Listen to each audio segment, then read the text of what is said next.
আমার আপনার নবী বলেন, আরে আমার উম্মত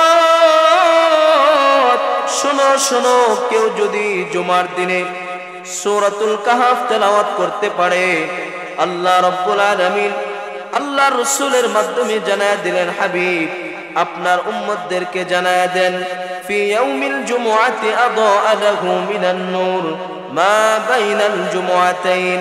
কেউ যদি কোনো বান্দা বান্দি যদি জুমার দিনে সূরাতুল কাহফ তেলাওয়াত করে, রব্বুল আলামিন বলেন, হাবিব আপনার উম্মতদেরকে বলে দেন, এক জুমা থেকে আরেক জুমা পর্যন্ত আমি আল্লাহ নূর দ্বারা পরিপূর্ণ করে দেব। ভাইরা আমার, শুধু তাই নয়, রাসূল করিম সাল্লাল্লাহু আলাইহি ওয়াসাল্লাম অন্য হাদিসে ইরশাদ করেন, মান ক্বারা সূরাতাল কাহফ ইয়াউমাল জুমআতি সাতাআ লাহু নূরুম মিন তাহতি কদামিহি ইলা আনানিস সামা।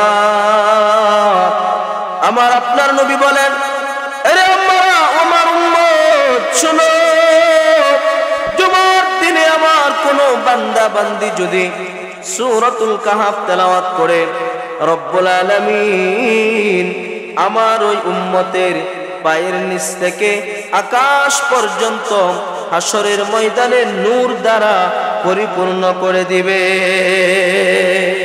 শুধু তাই নয়, রাসূল বলেন, আমার কোন উম্মত বান্দা বান্দি যদি জুমার দিনে সূরাতুল কাহফ পাঠ করে তেলাওয়াত করে, ইউদিউ বিহি ইয়াউমাল কিয়ামা, কিয়ামতের দিন এটা তার জন্য নূর হবে, আলো হবে, যে নূর দিয়া বান্দা ফুলসিরাতের ব্রিজ পার হয়ে যাবে। শুধু তাই নয়, আমার আপনার নবী বলেন, এ আমার উম্মত শোনো, কেউ যদি জুমার দিনে সূরাতুল কাহফ তেলাওয়াত করে, গুফিরা লাহু মা বাইনাল জুমআতাইন, এক জুমা থেকে আরেক জুমা পর্যন্ত এই মধ্যবর্তী জায়গায় যত গুনাহ হয়ে যায়, সমস্ত গুনাহ আমার আল্লাহ মাফ করে দেয়। হাবিবানা ও মাওলানা মুহাম্মাদান আবদুহু ওয়া রাসূলুহু الذي أرسله بالحق بشيرا ونذيرا وداعيا إلى الله بإذنه وسراجا منيرا. أما بعد فأعوذ بالله من الشيطان الرجيم. بسم الله الرحمن الرحيم. ولا تقولن لشيء إني فاعل ذلك غدا إلا أن يشاء الله. وقال رسول الله صلى الله عليه وآله وسلم: من حفظ 10 آيات من أول سورة الكهف عصم من فتنة الدجال. وقال رسول الله صلى الله عليه وسلم: وقال تعالى في شان حبيبه ومحبوبه ومعشوقه مخبرا وآمرا: إن الله وملائكته يصلون على النبي يا أيها الذين آمنوا صلوا عليه وسلموا تسليما. সকলে আওয়াজ করে নামাজে দুরূদ পড়ি। আল্লাহুম্মা সাল্লি আলা محمد وعلى آل محمد كما صليت على إبراهيم وعلى آل إبراهيم إنك حميد مجيد اللهم بارك على محمد وعلى آل محمد كما باركت على إبراهيم وعلى آل إبراهيم إنك حميد مجيد بلغ العلا بكماله كشف الدجى بجماله حسنت جميع خصاله صلوا عليه وآله لا إله إلا الله لا إله إلا الله لا إله إلا الله आवाज करे मोहब्बते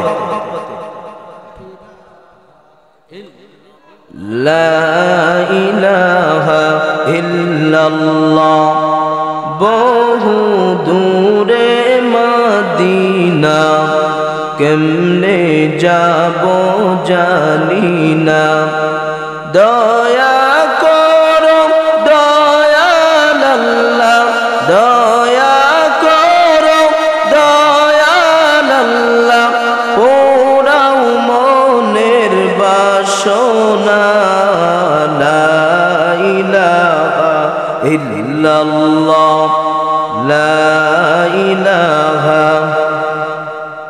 لا إله إلا الله محمد رسول الله صلى الله عليه وسلم سبحانك لا علم لنا إلا ما علمتنا إنك أنت العليم الحكيم বিপ্লব মানে জীবন দেয়া বসে থাকা নয় সে কোনো দিন আসবে না রে করো যদি ভয় বিপ্লব মানে জীবন দেয়া বসে থাকা নয় সে কোনো দিন আসবে না রে করো যদি ভয় আসবে বিজয় রক্ত আর জীবনের বিনিময় কথা কোন ঠিক কিনা আসবে বিজয় রক্ত আর জীবনের বিনিময় বিপ্লব মানে জীবন দেয়া বসে থাকা নয় সে কোনো দিন আসবে না রে করো যদি ভয় বিপ্লব মানে জীবন দেয়া বসে থাকা নয় সে কোনো দিন আসবে না রে করো যদি ভয় লড়াইয়ের ওই ময়দানেতে যেতে তোমাকেই হবে প্রয়োজনে সব রক্তটুকু জমিনেই ঢেলে দিবে ঠিক না ঠিক লড়াইয়ের ওই ময়দানেতে যেতে তোমাকেই হবে প্রয়োজনে সব রক্তটুকু জমিনেই ঢেলে দিবে তবুও তোমায় লড়তেই হবে মানবে না পরাজয় তবুও তোমায় লড়তেই হবে মানবে না পরাজয় বিপ্লব মানে জীবন দেয়া বসে থাকা নয় সে কোনো দিন আসবে না রে করো যদি ভয় বিপ্লব মানে জীবন দেয়া বসে থাকা নয় সে কোনো দিন আসবে না রে করো যদি ভয় আল্লাহ কবুল করুক জোরে কোন আমিন মঙ্গলবাড়িয়া জামে মসজিদ ও হিলফুল ফুজুল যুব সমাজের উদ্যোগে বার্ষিক ইসলামী মহাসম্মেলনের সম্মানিত সভাপতি আমাদের নেত্রকোনার গর্ব আমাদের অহংকার আলহাজ হযরত মাওলানা মুফতি মামুনুর রশিদ সাহেব দামাত বারকাতুহুম সহ সভাপতি কারি আব্দুল বারেক সাহেব দামাত বারকাতুহুম মুহতামিম শালুয়াকান্দা মহিলা মাদ্রাসা আমার আগে কথা বলেছেন মুআজ্জাজ মুকাররম হযরত উলামায়ে কেরাম আমার ডানে বামে উপস্থিত আছেন এবং আমার সামনে উপবিষ্ট দিনদার ইমানদার মুসলমান ভাইরা, আমার কলিজার টুকরা যুবক ভাইরা, পর্দার আড়ালে অবস্থানরত আমার শ্রদ্ধেয়া সম্মানিত মা ও বোনেরা, সর্বপ্রথম মহান মালিকের দরবারে প্রাণ খুলে আওয়াজ করে নিয়ামতের শুকর আদায় করছি যে আল্লাহ রাব্বুল আলামিন আপনাকে আমাকে ফিতনার জামানায় দুনিয়ার বিভিন্ন ঝামেলা থেকে মুক্ত করে কোরআন হাদিসের মজলিস, গুনাহ মাফের মজলিসে, জান্নাতের বাগানে আসা এবং বসার মতো তৌফিক দান করেছেন। এজন্য মুসলমান হিসাবে ইমানের আওয়াজকে উঁচু করে এক কণ্ঠে এক আওয়াজে সকলেই আল্লাহ রাব্বুল আলামিনের নিয়ামতের শুকর আদায় করি, জবান খুলে আওয়াজ করে পড়ি আলহামদুলিল্লাহ। নিয়ামতের শুকর আদায় করলে নিয়ামত বাড়ায় দেন তিনি কে? আরো জোরে বলতে হবে কে? আর নিয়ামতের শুকর আদায় না করলে নিয়ামত উঠায় নেন তিনি কে? এজন্য সর্বহালতে সর্ব অবস্থায় আমরা নিয়ামতের শুকর আদায় করব কার? আরো জোরে বলতে হবে কার? আল্লাহ পাকের নিয়ামতের শুকর আদায় করার তৌফিক দান করো। জোরে আওয়াজ করে চিল্লায় পড়ে না আমিন। প্রিয় ভাইরা, রাত্র গভীর হয়ে যাচ্ছে, আমি আপনাদের সামনে সূরাতুল কাহাফের একটি আয়াতে কারিমা তেলাওয়াত করেছি। রাসূলের অসংখ্য গণিত হাদিস থেকে একটি হাদিসে মুবারাকা তেলাওয়াত করেছি। হাদিস এবং আয়াতকে সামনে রেখে অল্প কিছুক্ষণ ইমানি মুযাকারা করা হবে। আমার পরে আসবেন মুফতি মামুনুর রশিদ সাহেব দামাত বারকাতুহুম। হুজুরের মধুমাখা কণ্ঠে হুজুরের কোরআন ও হাদিস থেকে গুরুত্বপূর্ণ আলোচনা শুনে হুজুরে মোনাজাত দিবে, আমরা মোনাজাত করে তারপরে যাব ইনশাআল্লাহ। আসুন, আমি যে সূরাতুল কাহাফের একটি আয়াতে কারিমা তেলাওয়াত করেছি, কোরআনুল কারীমের মধ্যে আল্লাহ রাব্বুল আলামিন অনেক সূরা নাজিল করেছেন, যে সূরাগুলির ফজিলত আছে, আছে না নাই? এই সূরাতুল কাহাফেরও কিছু ফজিলত আছে। আমি কয়েকটা ফজিলত আপনাদেরকে শোনাই, তারপরে ইনশাআল্লাহ ধারাবাহিকভাবে যদি আপনারা বসেন এবং যদি সময় হয় ইনশাআল্লাহ সামনের দিকে আস্তে আস্তে করে আগাবো।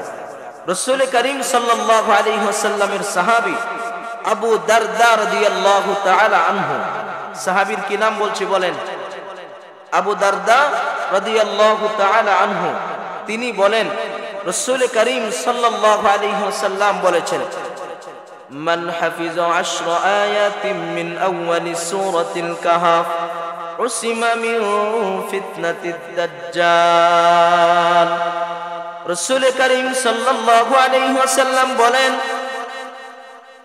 হযরত আবু দারদা বলে আল্লাহর পয়গম্বর বলেছেন, আমার কোন উম্মত যদি সূরাতুল কাহাফের প্রথম 10 আয়াতে কারিমা মুখস্থ করতে পারে, আল্লাহ রাব্বুল আলামিন আমার ওই উম্মতকে আল্লাহ তাআলা দাজ্জালের ফিতনা থেকে হেফাজত করবে।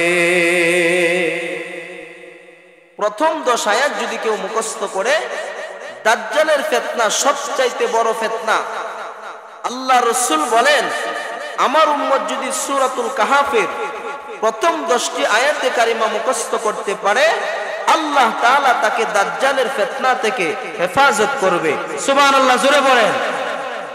ভাইরা আমার, অন্য হাদিসের মধ্যে রাসূল বলেন, মান হাফিজা 10 আওয়াখির মিন সূরাতিল কাহাফ উসিমা মিন ফিতনাতিদ দাজ্জাল। রাসূল বলেন, আমার কোন উম্মত যদি সূরাতুল কাহাফের শেষ 10 আয়াত মুখস্থ করতে পারে, তাকেও আল্লাহ রাব্বুল আলামিন দাজ্জালের ফিতনা থেকে হেফাজত করবে। নাসাই শরীফের হাদিস আসছে, রাসূল বলেন, মান ক্বারা 10 আয়াতিন মিনাল কাহাফ, কেউ যদি সূরাতুল কাহাফের যে কোনো 10টি আয়াতে কারিমা মুখস্থ করে, যে কোনো আয়াত পুরা সূরার মধ্য থেকে যে কোনো আয়াতে কারিমা 10টি মুখস্থ করবে, আল্লাহ রাব্বুল আলামিন তাকেও দাজ্জালের ফিতনা থেকে হেফাজত করবে। সুবহানাল্লাহ, জোরে কোন।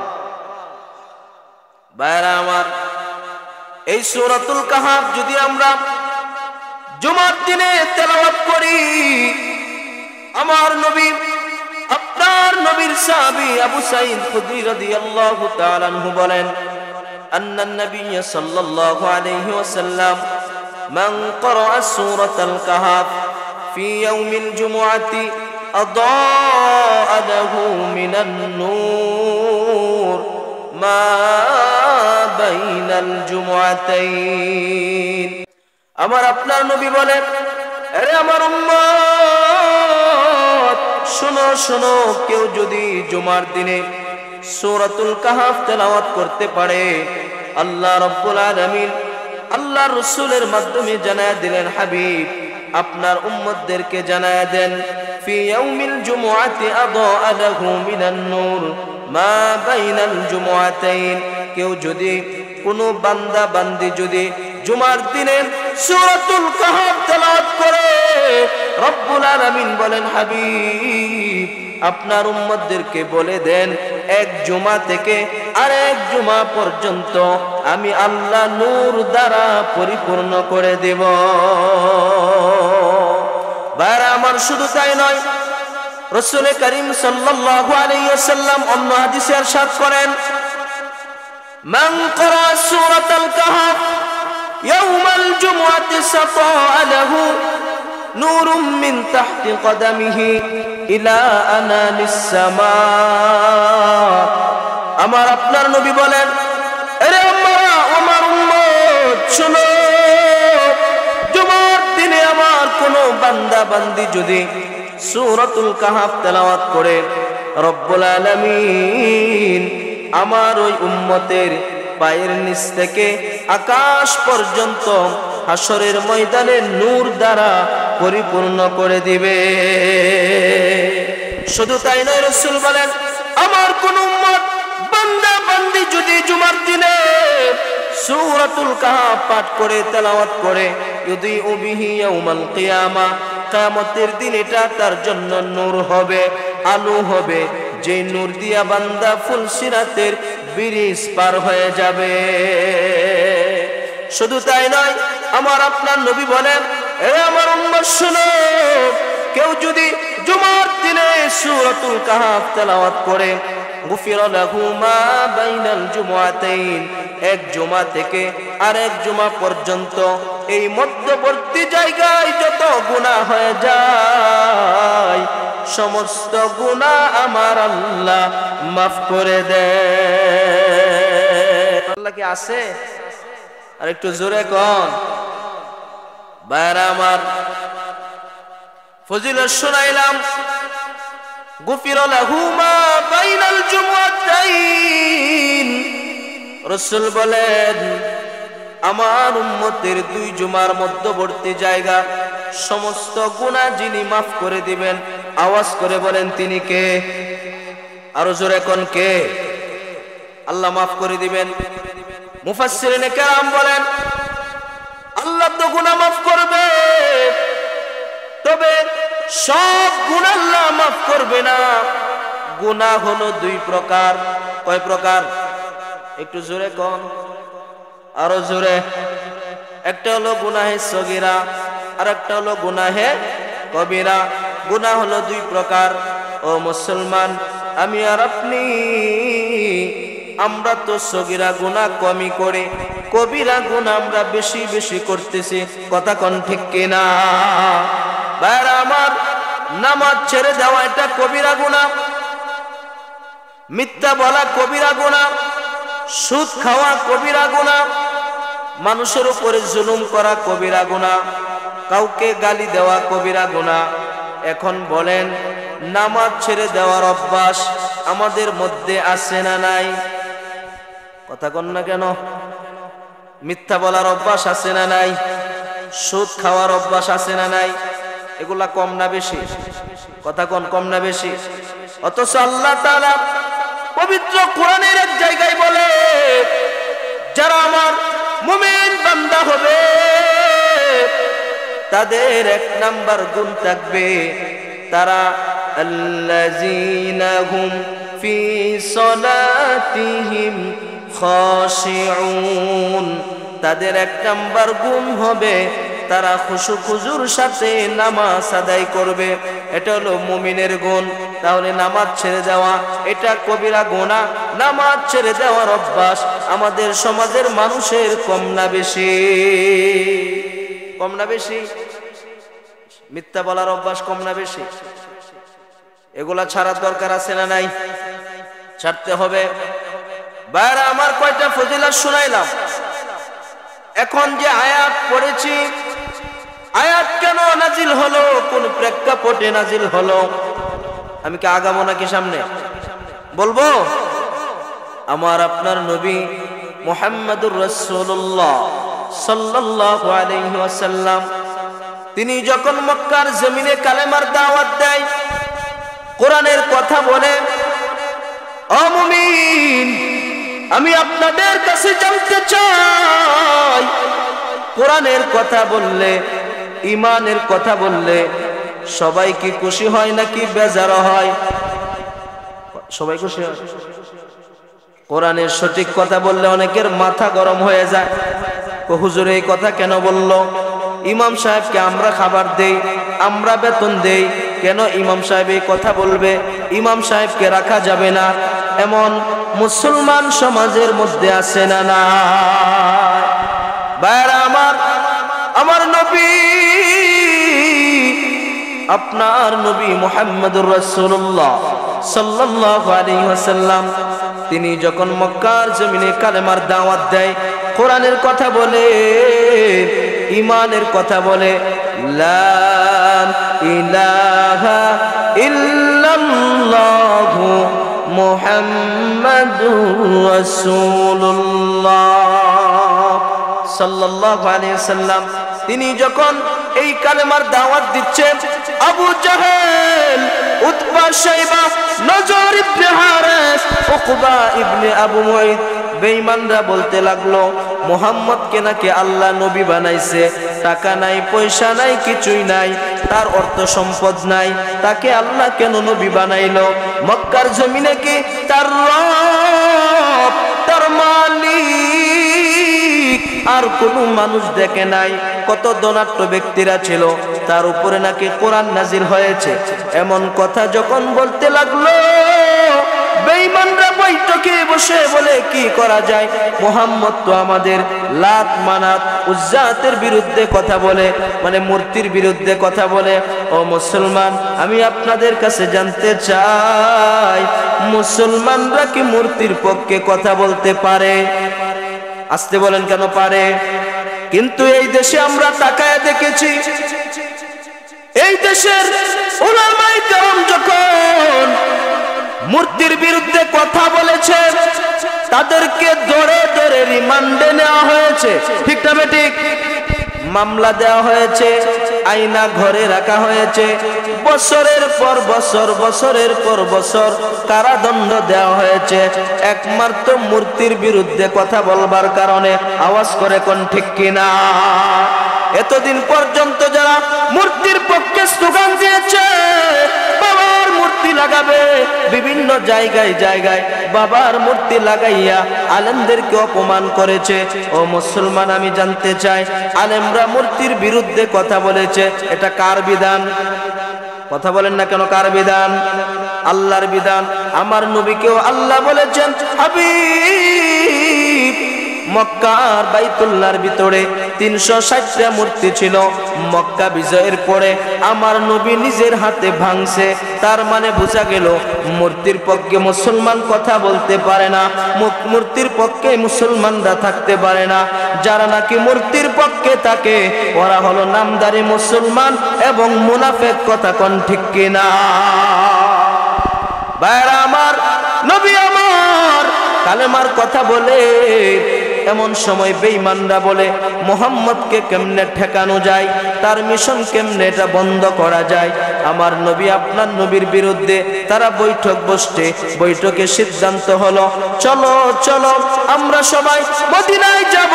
মদিনার মধ্যে তাওরাতের আলেম আছে, ওরা বুঝে, কারণ কোরআনের আগে তাওরাত ছিল, জাবুর ছিল, ইনজিল ছিল, ওইগুলার মধ্যে সে যদি সত্য নবী হয়ে থাকে এটার প্রমাণ তাওরাতে, জবুরে, ইনজিলে আছে না নাই? এগুলাতে আছে। এইজন্য নজর ইবনে হারিস, উকবা ইবনে আবু মুঈত আরো কিছু বেঈমানরা মিলে চলে গেল মদিনায়। মদিনায় যাওয়ার পরে গিয়া বলতে লাগলো, ও ভাই শুনেন শুনেন, আমাদের মক্কার জমিনে একজন মানুষ, তার নাম হলো মুহাম্মদ। সকলে পড়েন সাল্লাল্লাহু আলাইহি ওয়াসাল্লাম। তার বাবার নাম হলো আব্দুল্লাহ, মায়ের নাম হলো আমিনা, দাদার নাম আব্দুল মুত্তালিব। ওই লোকটার উপরে নাকি কোরআন নাজিল হয়েছে, ওই লোকটা নাকি কোরআনের কথা বলে। আসলে সে সত্য নবী কিনা তাকে কিভাবে যাচাই করব, কেমনে কি করব, আপনারা আমাদেরকে একটু বলেন। এমন সময় তারা বলতে লাগলো, ওই শুনো শুনো, তোমাদেরকে আমরা 3টা প্রশ্ন শিখায় দিব। এই 3টা প্রশ্ন গিয়া মুহাম্মদকে করবা। মুহাম্মদ যদি সত্য নবী হয়ে থাকে, যদি কোরআনওয়ালা নবী হয়ে থাকে, তাহলে সে উত্তর দিতে পারবে। আর উত্তর যদি দিতে পারে, দেরি করবা না, দেরি করবা না, সঙ্গে সঙ্গে তার হাতে হাত দিয়া কালেমা পড়ে মুসলমান হয়ে যাবা। দেরি নাই, সাথে সাথে কালেমা পড়ে কি হয়ে যাইবা? কথা বলেন না কেন? মুসলমান হয়ে যায়। তারা 3টা প্রশ্ন নিয়ে মক্কাতে ফিরে আসলো। এবার ওই মক্কার, মদিনার তাওরাতের আলেমরা তারা বলতে লাগলো, শুনো, তোমাদের যে লোকটা নবী দাবি করে, কোরআনওয়ালা নবী দাবি করে, তাকে 3টা প্রশ্ন করবা। 1 নাম্বার প্রশ্ন হলো 7 যুবকের ব্যাপারে, যেই 7 যুবক ঈমান হেফাজত করার জন্য এলাকা ছেড়ে দিয়েছিল, পাহাড়ের গুহায় আশ্রয় নিয়েছিল। 1 দিন নয়, 2 দিন নয়, 309 বছর পর্যন্ত আল্লাহ তাদেরকে ঘুম পাড়ায় রাখছে তাদের ঈমান হেফাজতের জন্য। কত বছর? 309 বছর পর্যন্ত আল্লাহ ঘুম পাড়ায় রাখছে। ওই 7 যুবকের ব্যাপারে তাকে জিজ্ঞাসা করবা। 2 নম্বরে জিজ্ঞাসা করবা, বলো দেখি ওই রূহের ব্যাপারে, রূহ কাকে বলে? 3 নাম্বার হলো ওই বাদশার ব্যাপারে, যেই বাদশা গোটা পৃথিবী শাসন করেছিল, সে ছিল মুসলমান, তার ব্যাপারে বলবা। এই 3টা প্রশ্নের উত্তর যদি দিতে পারে, তাহলে দেরি করবা না, তার হাতে হাত দিয়া কালেমা পড়ে মুসলমান হয়ে যাবা। এবার তারা 3টা প্রশ্ন নিয়ে মক্কাতে ফিরে আসলো। তাদের ধারণা হলো, মুহাম্মদকে যদি প্রশ্ন করি, মুহাম্মদ উত্তর দিতে পারবে না। আমি আপনাদের কাছে জানতে চাই, মুসলমান ভাইরা, একটু জবান ছেড়ে আওয়াজ দিবেন, আমার নবী যত কথা বলতেন নিজের থেকে বলতেন না আল্লাহর থেকে বলতেন? কার থেকে? আল্লাহর থেকে বলতেন। তো তারা ঈসা নবীকে প্রশ্ন করছে, মুহাম্মদ, এবার তোমার ফাইনাল সিদ্ধান্ত, যদি তুমি উত্তর দিতে পারো তাহলে আমরা তোমাকে মেনে নিব, তুমি একজন নবী। তা আমার নবী খুশি যে আমি কালেমার দাওয়াত দিচ্ছি তোমাদেরকে, তোমরা মেনে নিচ্ছ না, আর প্রশ্ন করার পরে যদি তোমরা মেনে নিতে পারো, আলহামদুলিল্লাহ, এটা তো খুশির বিষয়, খুশির সংবাদ। এই কথা বলার পরে আমার আপনার নবী মুহাম্মদুর রাসূলুল্লাহ সাল্লাল্লাহু আলাইহি ওয়াসাল্লাম তিনি বলতে লাগলেন, তোমাদের প্রশ্নগুলি আমাকে বলো। তখন তারা 1 নম্বরে বলল, হে মুহাম্মদ শুনেন শুনেন, 1 নম্বরে প্রশ্ন হলো 7 যুবকের ব্যাপারে, 2 নম্বরে হলো রূহের ব্যাপারে, 3 নম্বরে হলো ওই বাদশার ব্যাপারে, যেই বাদশা সারা পৃথিবী শাসন করেছে। আমার আপনার নবী মুহাম্মদুর রাসূলুল্লাহ সাল্লাল্লাহু আলাইহি ওয়াসাল্লাম এবার তিনি বললেন, তোমাদেরকে আমি আগামী কালকে উত্তর দিব। কবে উত্তর দিবেন বললেন? আগামী কালকে। কিন্তু আমার নবী, আপনার নবী একটা শব্দ বলেন নাই, সেই শব্দটা হচ্ছে ইনশাআল্লাহ। তার মানে বোঝা গেল, আমরা মুসলমানরা যদি কোনো কথা বলি, আমাদেরকে বলতে হবে ইনশাআল্লাহ। আগামীকালকে বাজারে যাব, কি বলতে হবে? আমি কালকে দাওয়াত খেতে যাব, কি বলতে হবে? আগামীকালকে জুমা অমুক মসজিদে পড়ব, কি বলতে হবে? ইনশাআল্লাহ। আমার নবী, আপনার নবী মুহাম্মদুর রাসূলুল্লাহ সাল্লাল্লাহু আলাইহি ওয়াসাল্লাম তিনি এবার বললেন না ইনশাআল্লাহ। না বলার কারণে আল্লাহর পয়গম্বর তো আগামীকালকে উত্তর দিবেন বললেন, কিন্তু আগামীকালকে তো জিবরাইল আমিন আসে না, জিবরাইল আমিন আসে না। একদিন পার হয়ে গেল, 2 দিন চলে গেল। আমি আপনাদের কাছে জানতে চাই, বেঈমানরা নবীর উপরে এখন কেমন পরিমাণ ক্ষোভ হয়ে আছে। নবীকে গালি দেয়, তুমি মিথ্যা নবী, ভণ্ড নবী, তুমি কেন নবী দাবি করো? প্রশ্নের উত্তর দিতে পারো না। আমার নবী,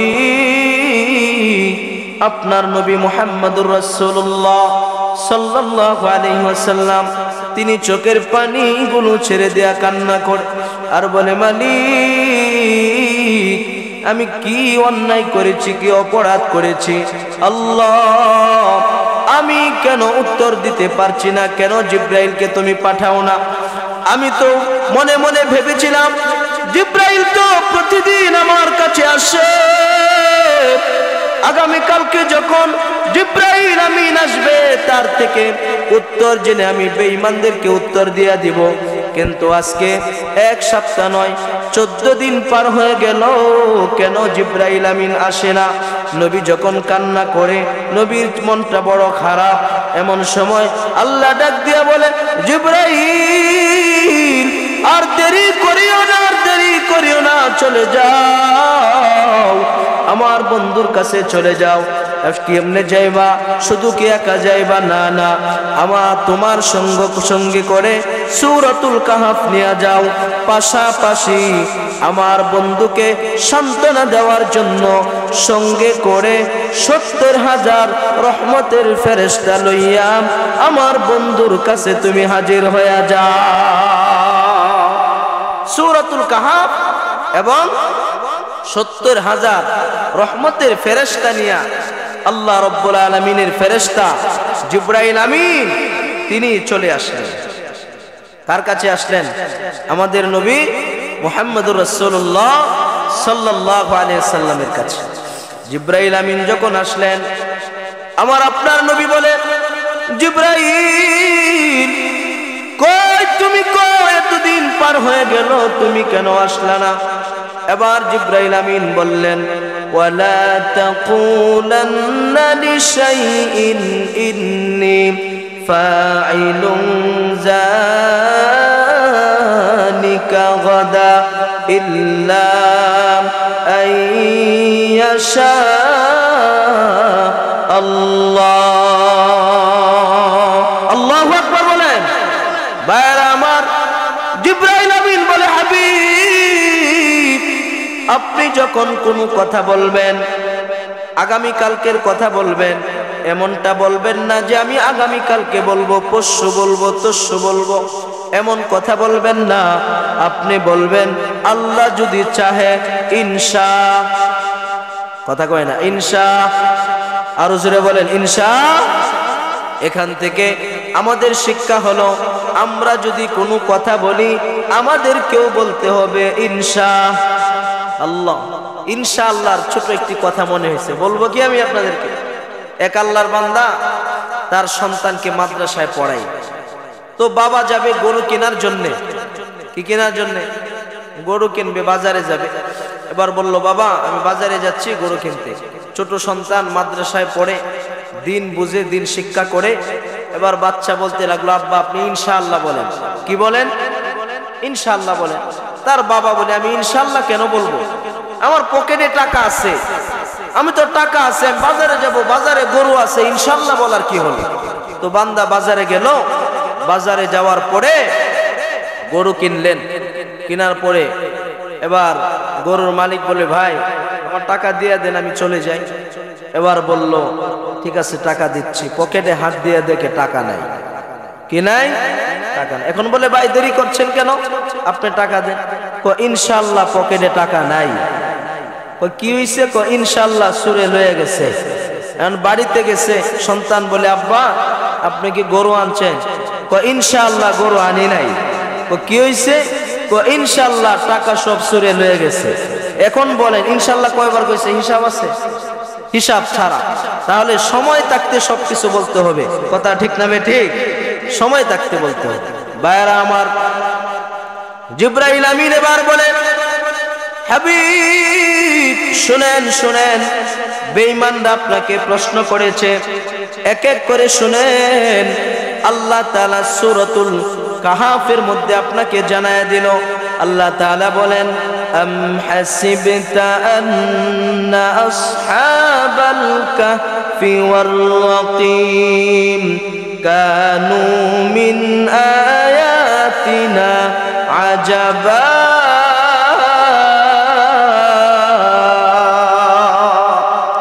আরেকটু জোরে কোন আল্লাহু আকবার। ভাইরা আমার, আল্লাহ বলে, হাবিব আপনি কি গুহা গর্তের অধিবাসীরা, আপনি আপনার কাছে কেমন মনে হয়? তাদের ঘটনা কি আপনার কাছে বিস্ময়কর নয়? আল্লাহ তাআলা এর পরে বলেন, শুনেন, জিবরাইল আমিন বলেন, হাবিব আল্লাহ তাআলা আপনাকে সবকিছু জানায় দিল। গুহা গর্তের অধিবাসীরা আপনার কাছে নির্দেশনাবলীর মধ্যে এটা বিস্ময়কর।